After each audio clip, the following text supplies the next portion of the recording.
Pessoal, como prometido, vou fazer agora uma análise das 10 principais fórmulas de física que eu julgo serem mais importantes para a prova do Enem. Vou colocar aqui uma a uma e fazer uma análise bem bacana em torno delas, tranquilo? Meu nome é Samuel Calazans, serei seu professor de física aqui na aula de hoje. Então, bora para o que interessa. Bom, pessoal, então vamos fazer a análise aqui, uma a uma. Lembrando que existem várias fórmulas muito importantes e eu selecionei 10 aqui, que eu acho que podem ser muito relevantes para vocês nessa prova do Enem, beleza? Então, vamos para a primeira.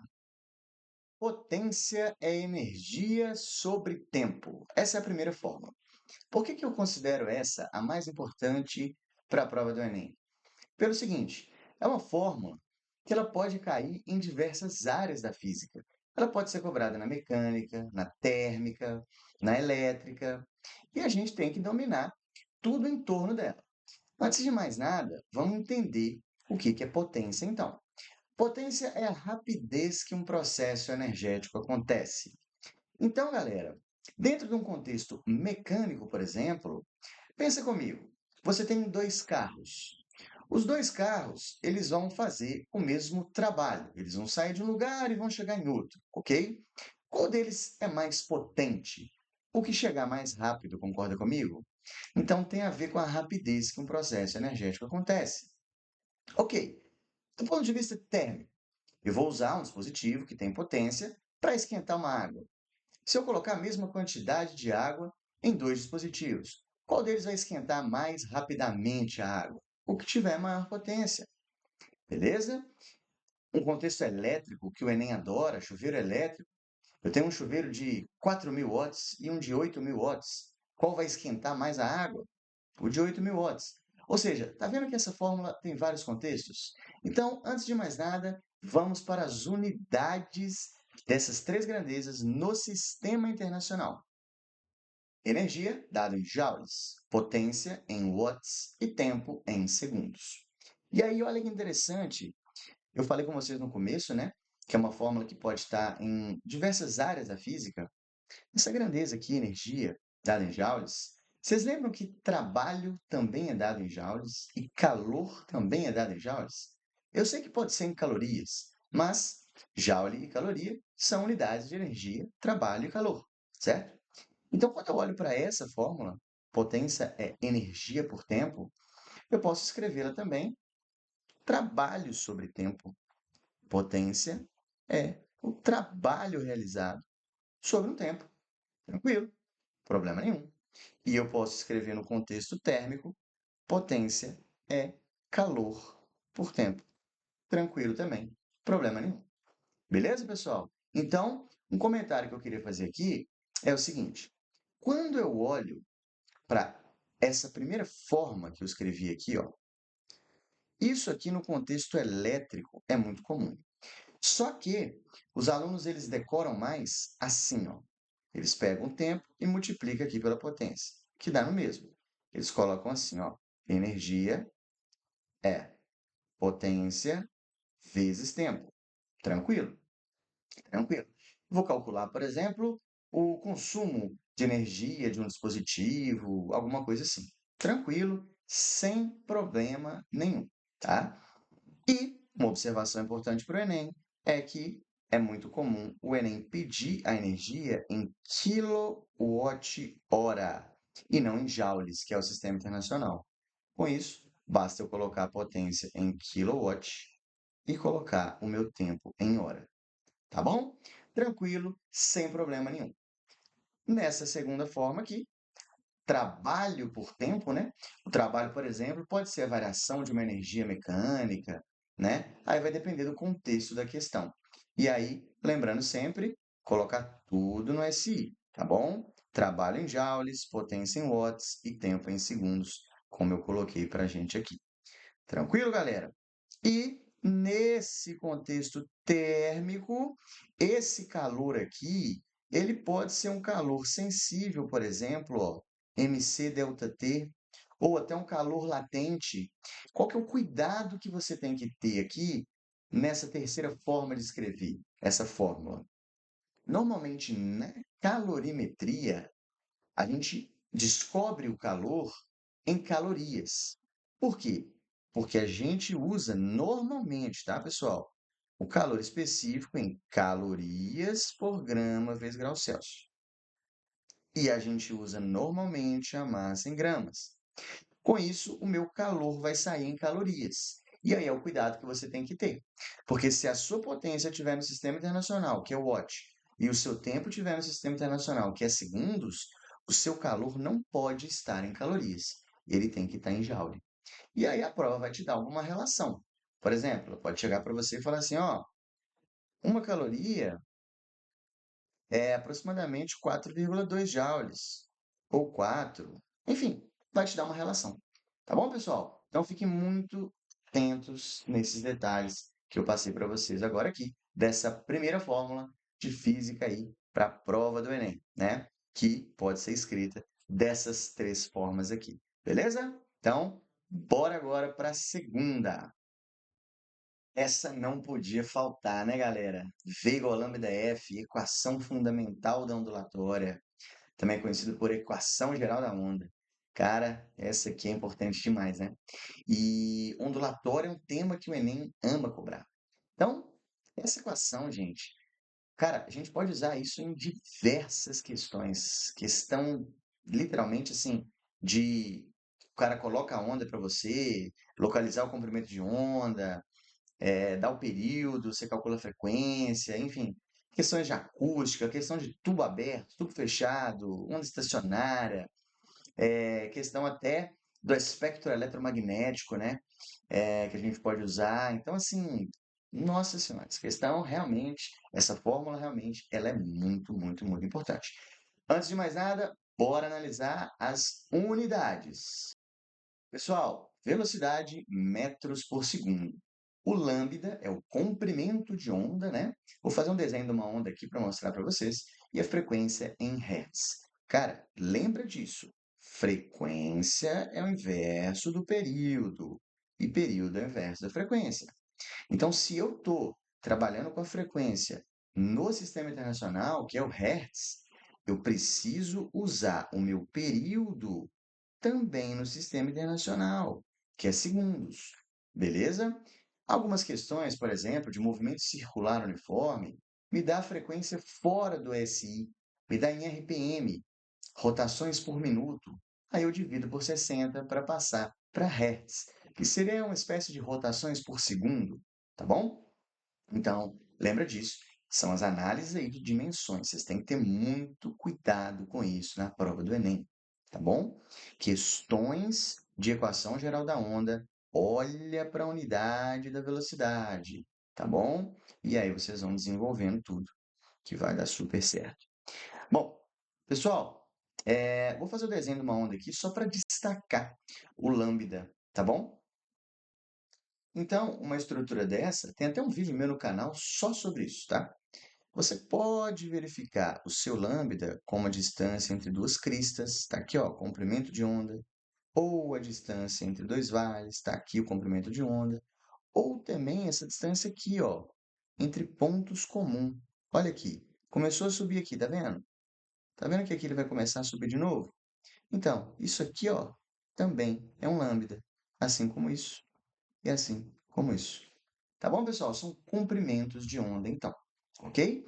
Frequência é o número de oscilações por segundo, dado em hertz, no sistema internacional. E período é o tempo de uma oscilação completa, tá bom?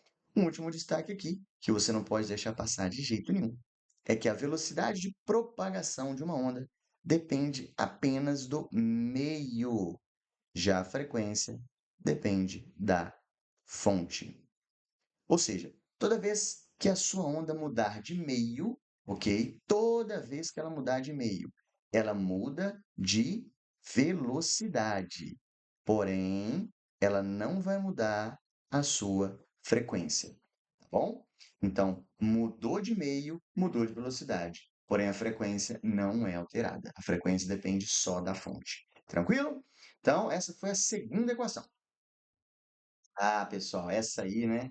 Todo mundo já viu essa equação, famosa demais. Distância é igual a velocidade vezes tempo. Galera, deixa eu trazer um negócio aqui para vocês. Essa equação, se você parar para pensar, é a mesma equação da velocidade média. A gente aprende que velocidade média é a distância total percorrida dividido pelo tempo total. Mas essas duas equações é a mesma coisa, né? Só peguei distância aqui, ó, multipliquei, né? Velocidade vezes tempo, tá bom? No contexto de velocidade média, a gente usa a distância total percorrida sobre o tempo total. Inclusive o tempo de parada, tá? Se a questão falar que o homem parou, por exemplo, para abastecer, falou que a motorista ou motorista parou para alimentar, vai para conta esse tempo aqui, beleza? Então, fica atento com isso aí. Falou se o motorista ou a motorista parou, tem que jogar esse tempo na conta, ok? Então, vamos lá. Distância, velocidade vezes tempo, unidades. Distância em metros, velocidade em metros por segundo e tempo em segundo. Pessoal, essa equação é uma equação que muita gente acha que ela só pode ser usada no movimento retilíneo uniforme. E não é bem assim não, tá? Essa equação é uma equação que ela pode ser usada em qualquer movimento que o módulo da velocidade for constante. Então, por exemplo, se a gente está fazendo um estudo de movimento circular uniforme, a gente pode usar a distância, velocidade vezes tempo também. Não tem problema, tá? Onde que a gente não pode usar? A gente não pode usar aqui, ó, no movimento uniformemente variado. O movimento retilíneo uniformemente variado a gente não pode usar, porque a velocidade muda, né? O módulo da velocidade muda. Eu tenho aceleração, tá bom? Então, nesse eu não posso não. Mas aqui, ó, nesses dois, por exemplo, eu posso usar tranquilamente, ok? E aqui, um comentário que eu gosto de fazer com vocês é o seguinte: é muito comum em questões de cinemática porque o Enem gosta muito de colocar coisas do cotidiano. Então é muito comum, em questões cinemáticas, a gente trazer essa fórmula e, por exemplo, falar de velocidade em quilômetros por hora e não em metros por segundo. Então é comum a prova te dar uma velocidade, vamos lá, 72. Estou inventando um valor aqui, ó, quilômetros por hora. Falou que o carro estava, né, com velocidade de 72 quilômetros por hora na via e etc. A gente tem que saber passar para o sistema internacional. Olha o sistema internacional aqui, metros por segundo, né? Então, pessoal, se eu quiser passar de quilômetros por hora para metros por segundo, basta eu dividir por 3,6, né? Aqui, ó, dividir por 3,6. Aqui, por exemplo, 72 dividido por 3,6. Eu vou chegar em 20 metros por segundo, sem problemas, né? E se for o contrário, eu vou multiplicar por 3,6, né? De metros por segundo para quilômetros por hora, eu vou multiplicar por 3,6, tá bom? Então, essa foi a terceira, né? Terceira fórmula e muito importante também para a prova do Enem, beleza? Aí, ó, área térmica agora, uma área linda da física, Q igual a mc delta T, calor sensível. Pessoal, por que que chama calor sensível? Porque é um calor que a gente tem, ó, variação de temperatura, né? Vai esquentar ou esfriar. A gente vai sentir isso, né? Então, Q igual a mc delta T é a forma do calor sensível, tá bom? Que é esse calorzinho aqui, ó, calor sensível, que é um calor responsável por mudar a temperatura, variar a temperatura de um corpo, tá bom? Então, ó, massa do corpo, calor específico, que é um coeficiente, ok? E variação de temperatura, mc delta T. Pessoal, essa é a fórmula de calor sensível, beleza? Bom, vamos fazer aqui uma análise, então, do sistema internacional. Pessoal, olha só. Na calorimetria, é mais comum a gente trabalhar com essa fórmula fora do sistema internacional. Mas vamos lá. No sistema internacional, calor é dado em joules, tá? Mas estou falando com vocês o que é mais comum a gente trabalhar em calorias. Aí vai te dar uma relação, igual eu coloquei, né? Hoje aqui já. Uma caloria, 4, alguma coisa joules, tá bom? Massa no sistema internacional, quilogramas, mas é mais comum na calorimetria a gente trabalhar em gramas, ok? O calor específico na calorimetria, deixa eu colocar aqui, peraí. Na calorimetria é mais comum a gente trabalhar como assim, ó, calorias por grama vezes grau Celsius. Porém, se a gente for trabalhar no SI, em vez de calorias eu vou pôr joules, em vez de gramas eu vou pôr quilogramas.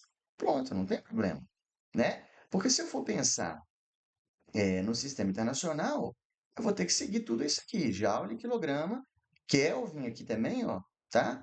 Mas é mais comum a gente trabalhar dessa maneira. Se for no SI, vai ser assim, ó, joules por quilograma vezes Kelvin, né? Só que aí que tá. Se você tem uma variação de 1 grau Celsius, uma variação é a mesma variação de 1 Kelvin. Como aqui a gente está estudando com variação de temperatura, se eu falar que variou 35 graus Celsius, variou 35 Kelvin também. Então, essa variação é equivalente. 1 grau Celsius é a mesma variação de 1 Kelvin, tá? Só não é em Fahrenheit, que aí é 1,8. Mas não é o assunto aqui agora. Beleza, pessoal? Então, acho que dessa forma aqui ficou mais interessante para a gente revisar essa fórmula. Beleza? Aí, bora começar a elétrica. Primeira lei de Ohm, V igual a RI. Pessoal, V, tensão elétrica, R, resistência elétrica e I, corrente elétrica. Sistema internacional, tensão elétrica, que é a diferença de potencial dada em volts, resistência elétrica, dada em ohms, e corrente elétrica, dada em amperes. Pessoal, V igual a RI é uma fórmula fantástica, fantástica, mas você precisa ter um cuidado muito grande com ela. Qual cuidado? Olha esse esboço aqui desse circuito elétrico que eu fiz para vocês.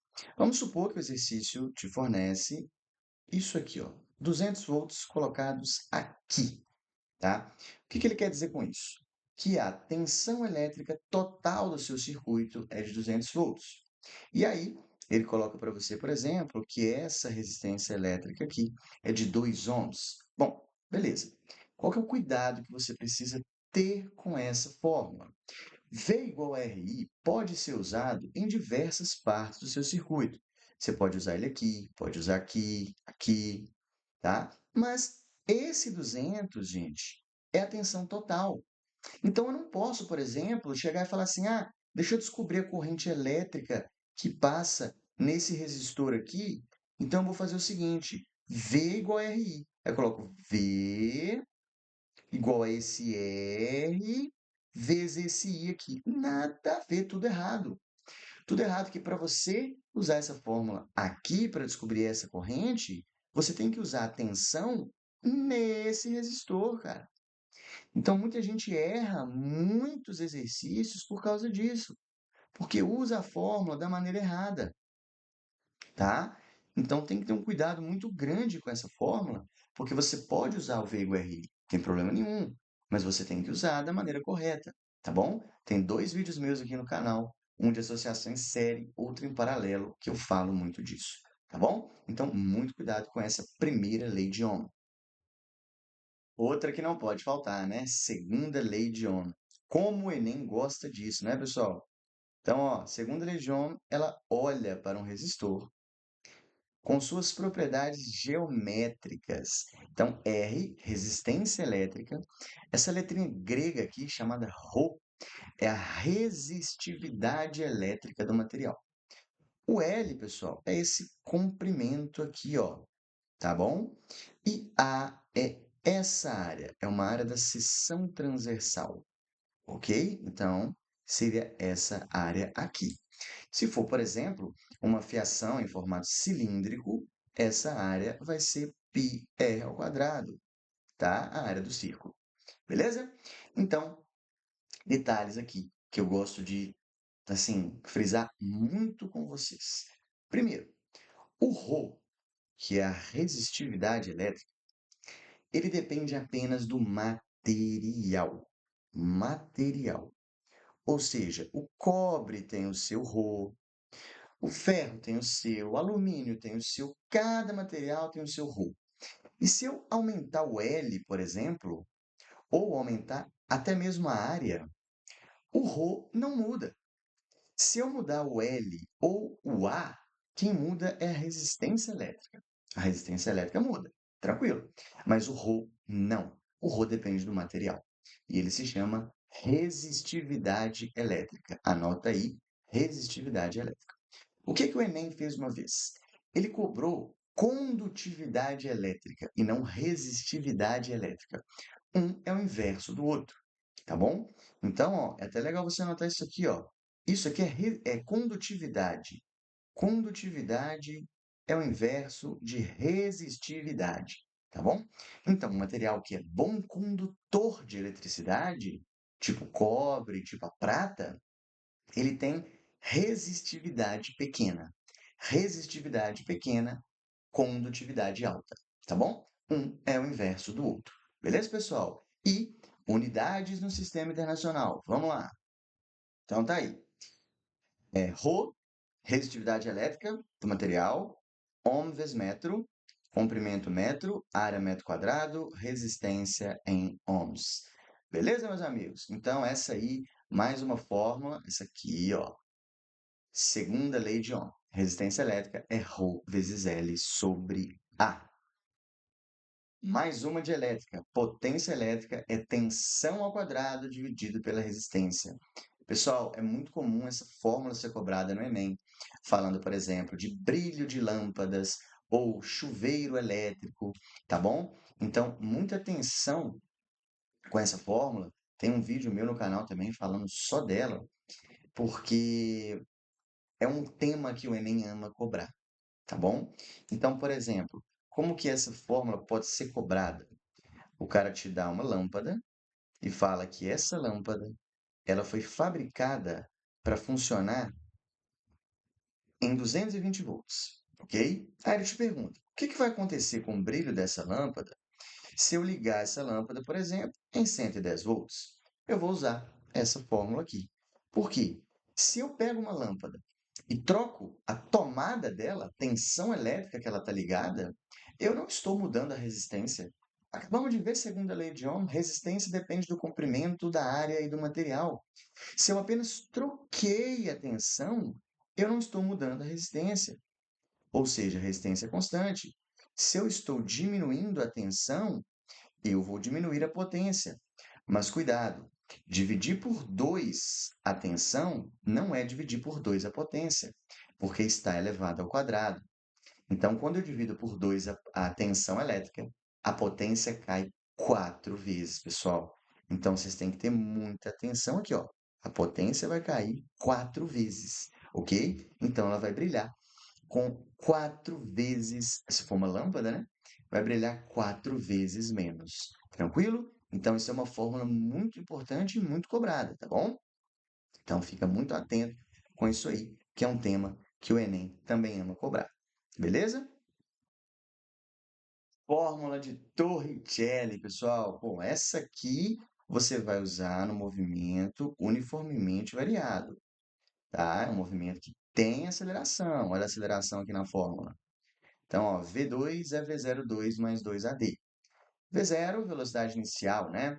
Aceleração, distância percorrida e aqui a velocidade naquele certo tempo ali, tá? Então, essa é uma fórmula muito legal, porque em exercícios que você não tem o tempo, você consegue usar essa fórmula para descobrir as coisas que você quer. Dá uma olhadinha nesse exemplo aqui. Vamos supor que eu tenho um corpo que está aqui inicialmente com velocidade 20 metros por segundo e ele vê um obstáculo à frente, por exemplo, e pisa no freio, tá bom? Com uma aceleração de módulo 2 metros por segundo ao quadrado. O que que acontece? Ele vai te perguntar qual a distância percorrida, tá? Então, qual que será essa distância percorrida até ele parar? Então, ele vem e para, ok? Então, ele consegue parar. Ele quer saber a distância percorrida até ele parar. Beleza, pessoal? Então, ó, muita atenção. O que você vai fazer aqui? Você não tem o tempo, né, que ele ficou aí em movimento. Então, você usa o Torricelli. Como? Vamos lá. V2 é V02 mais 2AD. V0 é a velocidade inicial, que é 20 nesse exemplo. A velocidade final é zero. Ele parou, não é isso? Então, vamos para aplicar a fórmula. Ó, velocidade ao quadrado é a velocidade final, que é zero. Então, fica aqui, ó, zero é velocidade inicial ao quadrado. Velocidade inicial é 20, mais duas vezes a aceleração. Um cuidado grande aqui é o seguinte: você concorda que esse movimento é um movimento retardado? Ele está pisando no freio, ele está diminuindo o módulo da velocidade. Então, se a velocidade está para a direita e a aceleração está para a esquerda, está contrária à velocidade, a gente coloca ela negativa, ok? Pronto, eu vou descobrir a distância. Então, 100 metros, né, que ele andou aí até conseguir parar. Beleza, pessoal? Então, Torricelli ajuda muito com o tempo de prova, né? Quando você não tiver na questão o tempo, você vai colocar a fórmula de Torricelli e vai descobrir aí um monte de coisa. Beleza? Já foi cobrado até graficamente, tá? Perguntando o comportamento, era um gráfico de velocidade pela distância percorrida, tá bom? Então, muita atenção com essa fórmula aí também. Aí, pessoal, mais uma da área térmica. Agora, gases ideais. Equação geral dos gases ideais. PV igual a nRT. Pressão vezes volume é igual a quantidade de matéria, né? Número de mols, vezes a constante universal dos gases ideais, vezes a temperatura. Ok? Galera, um cuidado muito grande que você precisa ter aqui é com o R, tá? Porque pensa comigo, quando eu isolo o R vai ficar PV dividido por NT, tá? Então, o R ele pode ter algumas unidades. Por exemplo, eu posso ter um R que é ATM vezes litro dividido por mol vezes Kelvin. Concorda comigo? Eu posso ter um R assim. Mas posso também ter um R assim, ó. Em vez de ATM, Pascal. Em vez de litro, metro cúbico. E aí, mol vezes Kelvin ou mol vezes grau Celsius. Enfim, então você precisa ficar atento na unidade do R para poder entender qual unidade você vai colocar na conta de pressão. É ATM ou é Pascal? De volume, é litro ou é metro cúbico? Entendeu? Então fica muito atento com a unidade do R para você não cair em pegadinhas, tá bom? E aqui eu vou lembrar das três transformações ISO. Isobárica, que a pressão é constante, isovolumétrica, que também é conhecido por isocórica ou isométrica, que o volume é constante, e a isotérmica, que a temperatura é constante. Só colocar esses três gráficos aqui rapidamente para vocês. Ó, dá uma olhada. Isobárica, a pressão é constante. Se a pressão é constante, pessoal, eu posso falar que a razão volume por temperatura é constante, tá?